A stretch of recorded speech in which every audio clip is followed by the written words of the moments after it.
Hallelujah. सभी को जय मसीह की। मैं अमरीक जॉय आज एक बार फिर प्रभु पिता का धन्यवाद करता हूँ कि प्रभु पिता ने समय दिया कि परमेश्वर के वचन आपके साथ बांट सकूँ। मेरे इस चैनल पर अगर आप नए हो, अभी तक आपने इस चैनल को सब्सक्राइब नहीं किया, तो आप जल्दी से जल्दी इस चैनल को सब्सक्राइब कर लें। साथ में जो बेल आइकन उसको टच कर लें ताकि आने वाले हर नए वीडियो का नोटिफिकेशन, उसकी जानकारी आपको तुरंत मिलने पाए और आप मेरे साथ इस वीडियो के अंत तक बने रहें।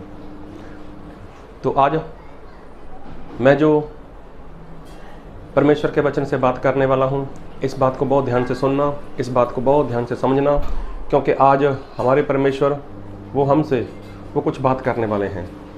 और हमारे परमेश्वर वो सर्वशक्तिमान परमेश्वर हैं, और वो परमेश्वर ऐसे परमेश्वर हैं कि उन परमेश्वर ने इंसान के लिए अच्छा सोचा है, और इंसान के लिए परमेश्वर ने कुछ आज्ञाएं दी हैं ताकि इंसान उस आज्ञा को मान सके और वो परमेश्वर के साथ हमेशा हमेशा के लिए रह सके। लेकिन मैं जो कहना चाहता हूँ इसको ध्यान से सुनना। आज इस पृथ्वी के ऊपर, आकाश में, समंदर के अंदर बहुत सारे प्राणी हैं, जीव जंतु हैं, पशु हैं, पंछी हैं, बड़े बड़े से जानवर हैं जो हमने देखे भी नहीं।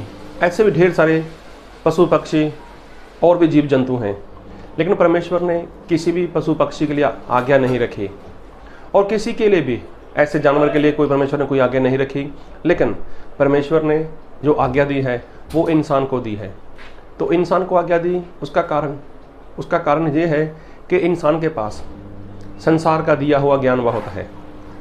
तो इंसान के पास शैतान का दिया हुआ ज्ञान है, और संसार के ज्ञान में और परमेश्वर के ज्ञान में ज़मीन और आसमान का अंतर है।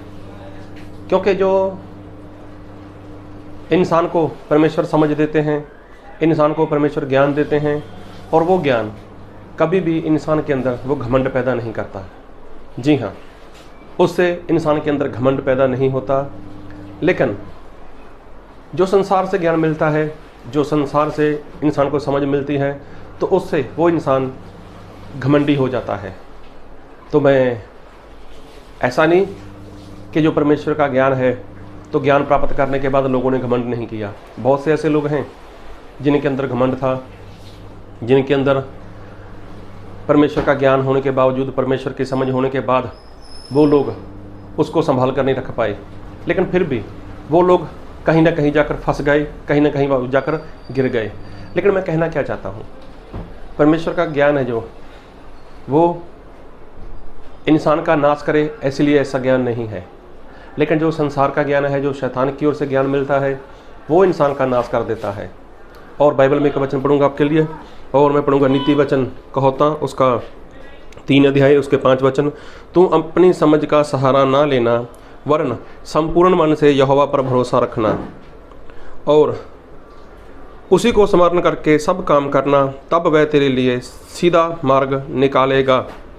अब देखो, बाइबल में लिखा है इंसान के लिए है कि इंसान अपनी समझ का सहारा ना ले और संपूर्ण मन से परमेश्वर के ऊपर, यहोवा के ऊपर अपना भरोसा रखे। तो मैं जो कहना चाहता हूँ इस बात को ध्यान से सुनना। एक समय था जब इस पृथ्वी के ऊपर बहुत बड़ी बस्ती थी।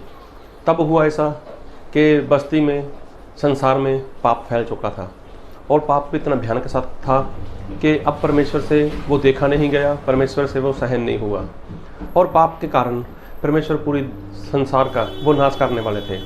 तब परमेश्वर ने नूह भविष्यवक्ता से बात की, और नूह भविष्यवक्ता को बोला, नूह, इस संसार का पाप वो बहुत बढ़ चुका है, और मैं इन लोगों का पानी के साथ नाश करने वाला हूँ। इसलिए तू खुद अपने लिए और अपने परिवार के बचाव के लिए एक बड़ी सी कश्ती बना। कश्ती मतलब जो जहाज है उसको बना। तो वो बनाना कैसे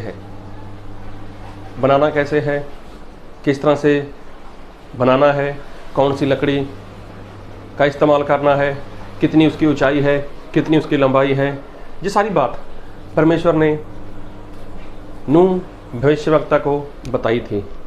और तो और देखा जाए तो नूह के दिमाग में ऐसा कुछ प्लान नहीं था, लेकिन फिर भी परमेश्वर ने जो उसको मैप दिया, जो उसको नक्शा दिया, न लिखा नहीं है कि नक्शा दिया, लेकिन परमेश्वर ने जो बताया था ना, तो वो नक्शा ही था। परमेश्वर ने बताया इतनी लंबाई होनी चाहिए, इतनी ऊंचाई होनी चाहिए, इतनी चौड़ाई होनी चाहिए, इतना होना चाहिए, इतना फ्लोर होना चाहिए। तो ये सारी बात एक नक्शे के मुताबिक नूह ने काम करना शुरू कर दिया। अब देखो उसके अंदर जो जो गवर्नर रहता है, जो जहाज़ को कंट्रोल में करता है, जैसे गाड़ी का स्टीयरिंग होता है, मोटरसाइकिल का हैंडल होता है, तो ऐसे ही तो क्या उसके अंदर कोई ऐसा स्टीयरिंग वगैरह था? उसके अंदर तो ऐसा कुछ था ही नहीं। लेकिन देखो ये सारी बात परमेश्वर ने नूह भविष्यवक्ता को बताई, और तो और नूह भविष्यवक्ता ने ये काम कर भी लिया। और जब ये सब कुछ हो गया तो इस संसार में, इस धरती के ऊपर जब जल प्रलय हुई, तो नूह भविष्यवक्ता का बनाया हुआ जहाज सिर्फ वही बचा, और जितने उसके अंदर पशु पक्षी जानवर जितने लोग थे उसके अंदर वही बचे। अब देखो इतना सारा पानी था, तो पानी तो ऐसा था नहीं, पानी कितनी स्पीड से काम कर रहा होगा, कभी इधर कभी उधर, कभी ऊपर से पानी, कभी नीचे से पानी, दाएं बाएं से पानी, आगे पानी पीछे पानी, सभी जगह पानी ही पानी। लेकिन देखो हो सकता है उसको धक्का भी लगता हो सकता है वो जहाज कई बार किसी पहाड़ के पास चला गया हो, उसके साथ टच हुआ हो, कई पेड़ के साथ, न जाने क्या हुआ होगा। लेकिन क्या उस पेड़ का, क्या उस जहाज़ का कुछ नुकसान हुआ? उस जहाज़ का कोई नुकसान नहीं हुआ। क्या जहाज़ को कुछ आँच आई? बिल्कुल भी नहीं आई। जबकि उसका चलाने वाला तो कोई ऐसा स्टीयरिंग वगैरह, कोई हैंडल वगैरह तो अंदर था ही नहीं। लेकिन चलाने वाले कौन थे? चलाने वाले परमेश्वर थे। अब देखो ये सारा कुछ बनाया तो किसने बनाया? नूह ने बनाया। तो नूह की समझ जो थी वो परमेश्वर की ओर से मिली थी। तो नूह जब बच गया तो क्या नूह के अंदर से कोई ऐसी बात निकली कि मैंने ऐसा किया, मैंने ऐसा किया, मैंने ऐसा जहाज बनाया, ऐसा है वैसा है? तो क्या ऐसा घमंड उसके अंदर दिखाई दिया? नहीं। क्यों? ये परमेश्वर की ओर से दिया गया उसको ज्ञान था, ये परमेश्वर को की ओर से उसको मिली हुई समझ थी। और परमेश्वर की दी हुई समझ, परमेश्वर का ज्ञान इंसान के अंदर घमंड पैदा नहीं करता। लेकिन एक इंसान थे जिन्होंने एक टाइटैनिक नाम का जहाज बनाया था। आप लोगों ने सुना है, अगर नहीं सुना, अगर नहीं देखा तो आप YouTube के ऊपर जाओ, आपको वहाँ पर पता चल जाएगा। तो सुनने में ऐसा आया है कि दुनिया का सबसे बड़ा जहाज, और हर तरह का उसके अंदर ऐशो आराम था, हर एक सहूलियत उसके अंदर थी, सब कुछ उसके अंदर था। लेकिन वो जहाज जब बना तो लोगों ने देखा, बहुत से लोग थे उसके ऊपर पहली बार सफ़र करना चाहते थे, बहुत लोग उत्साहित थे उसके अंदर जाने के लिए। तो ये सब कुछ बनाया गया, एक बहुत बड़ा था और बहुत काफ़ी मजबूत था। लेकिन जब ये बनाया गया था तो क्या इस जहाज़ को बनाने में परमेश्वर की कोई योजना थी? क्या परमेश्वर ने किसी को समझ दी थी? क्या परमेश्वर ने किसी से बात की थी? क्या परमेश्वर ने किसी को बोला था ऐसा ऐसा जहाज़ बनाओ? नहीं। लेकिन इंसान ने बनाया, अपनी समझ से बनाया, अपने ज्ञान से बनाया। चलो बना लिया, वो कोई बड़ी बात नहीं। इंसान है, इंसान के पास तकनीक है, इंसान के पास पैसा है, दिमाग है, सब कुछ है। लेकिन उसने क्या किया? इतना बनाने के बाद जब उससे पूछा गया कि ये जो जहाज़ बनाया आपने, बड़ी सी शिप बना दिया आपने, बड़ा सा ये जहाज़ बनाया है, तो क्या कभी इसका कोई नुकसान हो सकता है? तो उस इंसान ने क्या बोला? अगर ऊपर से खुदा भी आ जाए, ऊपर से परमेश्वर भी आ जाए, तो भी वो इसका कुछ नुकसान नहीं कर सकता। देखो ये है इंसान का ज्ञान, ये है इंसान की समझ। और सारी समझ के पीछे और सारे ज्ञान के पीछे किसका हाथ है? शत्रु शैतान का। अब देखो उसके अंदर कितना बड़ा घमंड था कि मैंने जो जहाज़ बनाया है, दुनिया में कोई भी ऐसी चीज़ नहीं जो इसका नुकसान कर सके। समंदर क्या, बड़ी सी पहाड़ी भी हो, कुछ भी हो, तो इसका नुकसान नहीं हो सकता। ये क्या है? ये एक इंसान का ज्ञान है, इंसान की समझ है, इंसान की बुद्धि है। लेकिन देखो जब वो जहाज़ अपने पहले ही सफ़र में गया तो सभी लोग जानते हैं कि उसका अंजाम क्या हुआ, उसका असर क्या हुआ। तो पहली ही बार जब एक छोटी सी उनको पहाड़ी दिखाई दी, जैसे लोग बोलते हैं कि वो बर्फ़ का बना हुआ था, ऐसा कुछ दिखाई दिया, तो उस मालिक को बताया गया कि देखो इसके सामने का पहाड़ है। उसने बोला ऐसे वैसे पहाड़ से डरो मत, इसको वो चकनाचूर कर देगा।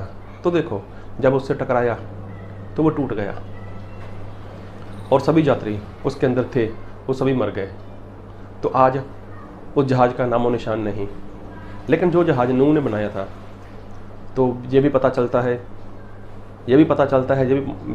है कि वो अरारात नाम के पहाड़ के ऊपर रुक गया था।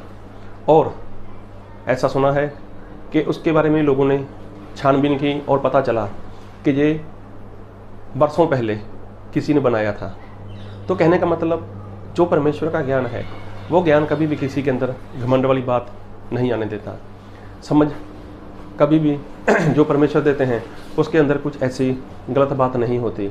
लेकिन जो इंसान का ज्ञान है, जो संसार का ज्ञान है, जो शैतान से ज्ञान मिलता है, उससे इंसान घमंडी हो जाता है, उससे इंसान का नुकसान हो सकता है।